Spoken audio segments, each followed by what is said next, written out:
This episode is sponsored by Audible. Audible is a leading provider of spoken word entertainment and audiobooks, and they have over 100,000 titles available for download.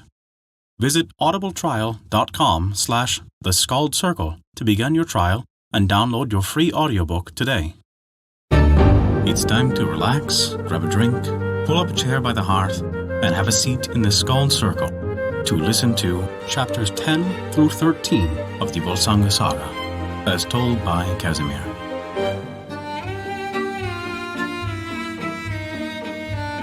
Before we begin our story, we wanted to remind you that we release new stories for free every week. Our shorter tales release on Wednesdays, and our longer chapter stories release every other Saturday. Find out where you can hear them on our website at thescaldcircle.com. And be certain to subscribe to us on Apple Podcasts, Google Podcasts, Podbean, Spotify, or whatever your favorite podcast app is. That way, you'll never miss out on one of our enchanting tales from around the world. In addition to our reminder, we have some exciting news for the month of July. You've likely noticed that our format sounds a little bit different. Not only that, but you may have heard, in addition to our story releases on Wednesdays, we will also now be releasing longer chapter-length stories every other Saturday. As if that isn't exciting enough, starting on July 9th, we will begin hosting fireside stories with the Skald Circle at 7 p.m. Central Time every other Thursday. Our fireside stories will be a live stream of Minogan and I regaling you with stories you may have never heard before, along with some of our very own witty banter. So, if you want to experience what a live show from the Skald Circle is like, that may be of interest to you. You can find more details under the events section on our website. Chapter 10. The Ending of Sinfioli, Sigmund's son. Now the Volsungs fare back home, and have gained great renown by these deeds, but Sinfioli betook himself to warfare anew, and therewith he had sight of an exceeding fair woman, and yearned above all things for her. But that same woman was wooed also by the brother of Borghild, the king's wife. And this matter they fought out betwixt them, and Sinfioli slew that king. And thereafter he harried far and wide, and had many a battle, and even gained the day, and he became hereby honoured and renowned above all men. But in autumn tide he came home with many ships and abundant wealth. Then he told his tidings to the king his father, and he again to the queen. And she for her part bids him to get him gone from the realm, and made as if she would in no wise see him. But Sigmund said he would not drive him away, and offered her atonement of gold and great wealth for her brother's life. Albeit he said he had never erst given weregild to any for that slaying of a man, but no fame it was to uphold wrong against a woman. So seeing she might not get her way herein, she said, "Have thy will in this matter, O my lord, for it is seemly so to be." And now she holds the funeral feast for her brother by the aid and counsel of the king, and makes ready all things therefore, but in the best of wise and bade thither many great men. At that feast, Borghild the queen bare the drink to folk, and she came over against Sinfioli with great horn and said, "Fall to now and drink, fair stepson." Then he took the horn to him and looked therein and said, "Nay, for this drink is charmed drink." Then Sigmund, "Give it unto me then." Therewith he took the horn and drank it off. But the queen said to Sinfioli, "Why must other men needs drink thine ale for thee?" And she came again the second time with the horn and said, "Come now and drink," and goaded him with many words. And he took the horn and said, "Guile is in this drink." And thereon Sigmund cried out, "Give it then unto me." Again the third time she came to him and bade him drink off his drink. If he had the heart of a Volsung, then he had laid hand on the horn, but said, "Venom is therein." "Nay, let the sip strain it out then, O son," quoth Sigmund. But by then he was exceeding drunk with drink, and therefore spake he in that wise. So Sinfioli drank, and straightway fell dead to the ground. Sigmund rose up and sorrowed nigh to death over him. Then he took the corpse in his arms and fared away to the wood, and went till he came to a certain firth, and there he saw a man in a little boat. And that man asked if he would be wafted by him over the firth, and he said, Yea, thereto. But so little was that boat that they might not go in at once. So the corpse was first laid therein, while Sigmund went by the firth side. But therewith the boat and the man therein vanished away from before Sigmund's eyes. So thereafter Sigmund turned back home, and drove away the queen, and a little after she died. But Sigmund the king yet ruled his realm, and is deemed ever the greatest champion and king of the old law. Chapter 11. Of King Sigmund's last battle, and how he must yield up his sword again. There was a king called Eylimi, mighty and great of fame, and his daughter was Hjordis, the fairest and wisest of womankind. And Sigmund hears it told of her that she was meet to be his wife. Yea, if none else were. So he goes to the house of King Eylimi, who would make a great feast for him, if so be he comes not thither in guise of a foe. So messages were sent from one to the other that this present journey was a peaceful one, and not one for war. So the feast was held in the best of wise, and many a man thereat. Fairs were in every place established for King Sigmund, and all else things were done to the aid and comfort of his journey. So he came to the feast, and both kings hold their state in one hall. Thither also was come King Lingi, son of King Hunding, and he also is a wooing the daughter of King Eylimi. Now the king deemed he knew that the twain had come thither but for one errand, and thought withal that war and trouble might be looked for from the hands of him who brought not his end about. So he spake to his daughter and said, Thou art a wise woman, and I have spoken it, that thou alone shalt choose a husband for thyself. Choose therefore between these two kings, and my rede shall be even as thine. A hard and troublous matter, said she. Yet I will choose him who is the greatest fame, King Sigmund to wife, albeit he is well stricken in years. So to him she was betrothed, and King Lingi gat him gone. Then he was Sigmund wedded to Hjordis, and now each day was the feast better and more glorious than on the day before. But thereafter Sigmund went back home to Hunland, and King Eylimi his father-in-law with him, and King Sigmund betakes himself to the due ruling of his realm. But King Lingi and his brethren gather an army together to fall on Sigmund. For in all that matters they were wont to have the worser lot.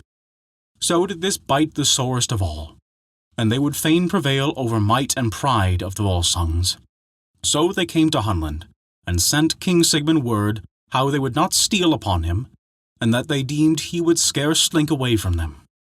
So Sigmund said he would come and meet them in battle, and drew his power together. But Hjordis was borne into the wood with a certain Bondmaid, and a mighty wealth went with them, and there she abode while they fought. Now the Vikings rushed from their ships in numbers not to be borne against, but Sigmund the king and Eylimi set up their banners, and horns blew up to battle. But King Sigmund let blow the horn his father erst had, and cheered on his men to the fight, but his army was far the fewest. Now was that battle fierce and fell, and though Sigmund were old, yet most hardily he fought, and was ever on the foremost of his men. No shield or byrnie might hold against him. And he went ever through the ranks of his foremen on that day, and no man might see how things would fare between them. Many an arrow and many a spear was aloft in the air that day, and so his spayrights wrought for him, that he got no wound, and none can tell over the tale who fell before him, and both his arms were red with blood even to the shoulders. But now, when as the battle had dured a while, there came a man into the fight clad in blue cloak with a slouched hat on his head, one-eyed he was, and bare a bill in his hand, and he came against Sigmund the king, and have up his bill against him. And Sigmund smote fiercely with the sword. It fell upon the bill and burst asunder in the midst. Thenceforth the slaughter and dismay turned to his side, for the good hap of King Sigmund had departed from him, and his men fell fast about him. Not did the king spare himself, but rather cheered on his men. But even as the saw says, no might against many. So it was now proven. And in this fight fell Sigmund the king and King Eylimi his father-in-law in the forefront of their battle, and therewith the more part of their folk. While we were between chapters, we mentioned earlier that this episode is sponsored by Audible. I personally cannot recommend Audible enough. Being able to download titles and listen offline anytime and anywhere is extremely convenient. Recently, I've been listening to Lines of Departure by Marco Close, and it's a real treat. It's also just one of thousands of audiobooks that are available through Audible. If you have any favorite Audible titles, send us a message. We're always looking for new stories to listen to. If you're not already an Audible member, you can visit audibletrial.com/theskaldscircle to begin your trial and download your free audiobook today. If you sign up and you're not certain what to download right away, don't worry about it. Your credits last for a year, so Audible never makes you feel rushed. Chapter 12. Of the Shards of the Sword Gram, and how Hjordis went to King Alf. Now King Lingi made for the king's abode, and was minded to take the king's daughter there, but failed herein. For there he found neither wife nor wealth, so he fared through all the realm, and gave his men rule thereover, and now deemed that he had slain all the kin of the Volsungs, and that he need dread them no more from henceforth. Now Hjordis went amidst the slain that night the battle, and came whereas lay King Sigmund, and asked if he might be healed, but he answered, Many a man lives after hope has grown little, but my good hap has departed from me. Nor will I suffer myself to be healed, nor wills Odin that I might ever draw sword again, since this my sword and is broken. Lo now, I have waged war while it was his will. Not ill would I deem's matter, said she, if thou mightest be healed and avenge my father. The king said, It is fated for another man. Behold now, thou art great with man-child. Nourish him well and with good heed, and the child shall be the noblest and most famed of our kin. And keep well with all the shards of the sword, thereof shall a goodly sword be made, and it shall be called Gram. And our son shall bear it, and shall work many a great work therewith. Even such an eld shall never minish, for his name shall abide, and shall flourish as long as the world shall endure. And let this now be for thee, but now I grow weary of my words, and I will see our kin that have gone before me. So Hjordis sat over him till he died on that day dawning. And then she looked, and behold, there came many ships sailing to the land. Then she spake to the handmaid, Let us now change raiment, and be thou called by my daughter, and say that thou art the king's daughter. And thus they did. But now the Vikings behold the great slaughter of men there, and see where 2 women fare away thence into the woods, and they deemed that some great tidings must have befallen, and they leapt ashore from their ships. Now the captain of these folks was Alf, son of Hjalprik, king of Denmark, who was sailing with his power along the land. So they came into the field among the slain, and saw how many men lay dead there. Then the king bade go seek for the women, and bring them thither. And they did so. He asked them what women they were, and little as the thing seemed to be, the bondmaid answered for the twain, telling of the fall of King Sigmund and King Elimi, and many other great men, and who they were withal, who had wrought the deed. Then the king asked if they wotted where the wealth of the king was bestowed, and then says the bondmaid, It may well be deemed that we know full surely thereof. And therewith she guides them to the place where the treasure lay. And there they found exceeding great wealth, so that men deem that they never seen so many things of price heaped up together in one place. All this they bore to the ships of King Alf and Hjordis, and the bondmaid went with them. Therewith these sail away to their own realm, and talk how they surely on that field had fallen the most renowned of kings. So the king sits by the tiller, but the women abide in the forecastle. But talk he had with the women, and held their counsels of much account. In such wise the king came home to his realm with great wealth, and he himself was a man of exceeding goodly to look on. But when he had put but a little while at home, the queen his mother asked him why the fairest of the 2 women had fewer rings and the less worthy attire. I deem, she said, that she whom ye had held of least account is the noblest of the twain. He answered, I too have misdoubted me, that she was little like a bondwoman. And when we first met, in seemly wise she greeted noblemen. Lo now, we will make a trial of the thing. So on a time as men sat at the drink, the king sat down to talk with the women, and said, In what wise do you note the wearing of the hours, when as a night grows old, if ye may not see the lights of heaven? Then says the bondwoman, "This sign I have that whenas in my youth I was wont to drink much in the dawn. So now when I no longer use that manner, I am yet wont to wake up at the very same tide, and by that token do I know thereof." Then the king laughed and said, "Ill manners for a king's daughter." And therewith he turned to Hirdis and asked her even the same question, but she answered, "My father erst gave me a little gold ring of such nature, that it groweth cold in the finger in day dawning, and that is a sign that I know thereof." The king answered, "And now of gold there were, a very bondmaid bore it. But come now, thou hast been long enow hid from me. Yet if thou hadst told me from the beginning, I would have done to thee as though we had been of one king's children. But better than thy deeds I deal with thee, for thou shalt be my wife, and due jointure will I pay thee whenas thou hast borne me a child." She spake therewith and told out the whole truth about herself. So there she was held in great honour and deemed the worthiest of women. Chapter 13. Of the birth and waxing of Sigurd, Fafnir's bane. The tale tells that Hirdis brought forth a man-child, who was straightly born before King Helprik. And then was the king glad thereof when he saw the keen eyes in the head of him. And he said that few men would be equal to him, or liked unto him in any wise. So he was sprinkled with water, and given the name Sigurd, of whom all men speak with one speech, and say that none was ever his like for growth and goodliness.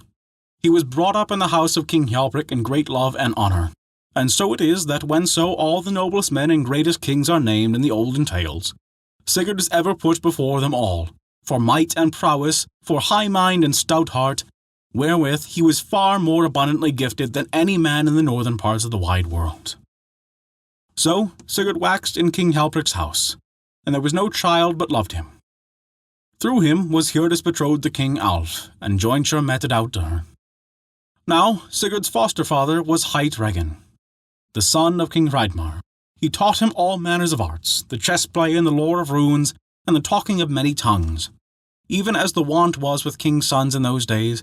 But on a day when they were together, Regin asked Sigurd if he knew how much wealth his father had owned. And he had the ward thereof, Sigurd answered, and said the kings kept the wealth thereof. Said Regin, "Dost thou trust them all utterly?" Sigurd said, "It is seemly that they keep it till I do somewhat therewith, for better they wot how to guard it than I do." Another time Regin came to talk with Sigurd, and said, "A marvellous thing truly that thou must needs be a horseboy to the kings, and go about running like a knave." "Nay," said Sigurd, "it is not so, for in all things I have my will, and whatso I desire is granted me with good will." "Well then," said Regin, "ask for a horse of them." "Yea," quoted Sigurd, "and that shall I have, whenso I have need thereof." Thereafter Sigurd went to the king, and the king said, "What wilt thou have of us?" Then said Sigurd, "I would even a horse of thee for my disport." Then said the king, "Choose for thyself a horse, and whatso thing else thou desirest among my matters." So the next day Sigurd went to the wood, and met on the way an old man, long-bearded, that he knew not, who asked him whither away. Sigurd said, "I am minded to choose me a horse. Come thou and counsel me thereon." "Well then," he said, "go we and drive them to the river which is called Buseltarn." They did so, and drave the horses down into the deeps of the river, and all swam back to land but one horse. And that horse Sigurd chose for himself. Grey he was of hue, and young of years, great of growth and fair to look on, nor had any man yet crossed his back. Then spake the Greybeard, "From Sleipnir's kin is this horse come, and he must be nourished heedfully, for it will be the best of all horses." And therewithal he vanished away. So Sigurd called the horse Grani, the best of all horses of the world, nor was the man he met other than Odin himself. Now yet again spake Regin to Sigurd, and said, "Not enough is thy wealth, and I grieve right sore that thou must needs run here and there like a churl's son. But I can tell thee where there is much wealth for winning, and great name and honour to be won in the getting of it." Sigurd asked where that might be, and who had watch and ward over it. Regin asked, "Fafnir is his name, and but a little way hence he lies, on the waste of Gnita Heath. And when thou comest, there thou mayst well say that thou hast never seen more gold heaped together in one place, and that none might desire more treasure, though he were the most ancient and famed of all kings." "Young am I," said Sigurd, Yet I know of the fashion of this worm, and how that none durst go against him, so huge and evil is he. Regan said, Nay, is it so, the fashion and growth of him is even as the other lingworms. And over great tale men make of it. But even so would thy forefathers have deemed, but thou, though thou be of the kin of the Völsungs, shalt scarce have the heart and mind of those, who are told of as the first in all deeds of fame. Sigurd said, Yea, belike I have little of their hardihood and prowess, but thou hast naught to do to lay a coward's name upon me, when I am scarce out of childish years. Why dost thou egg me on hereto so busily? Regan said, Therein lies a tale which I must needs tell thee. Let me hear the same, said Sigurd. And that is chapters 10 through 13 of the Völsunga Saga from Norse Mythology. Thank you for listening to our story. If you enjoyed it, we recommend taking a look at our Patreon page, as noted in the description below. You can earn great rewards while also supporting us to keep these stories alive for generations to come. Also remember to subscribe to us on your podcast app, and to leave us a 5-star rating if you enjoyed this story. A special thank you to Kat for their support this month. Without your contribution, we would not be able to continue these stories, and we truly appreciate it. Visit theskaldscircle.com to stay up to date with all of our current events, news, and much more. Not only that, but you can also visit our story archive of every tale we have ever told. It's sorted by origin and region for the convenience of your listening. Thank you for listening to our story. Don't forget, this episode is sponsored by Audible, the leading provider of spoken word entertainment and audiobooks. While this story is over, you can visit audibletrial.com/theskaldscircle to begin your trial and download your free audiobook today. Let us know what you've listened to recently on Audible via our Facebook page. We're always looking for new recommendations.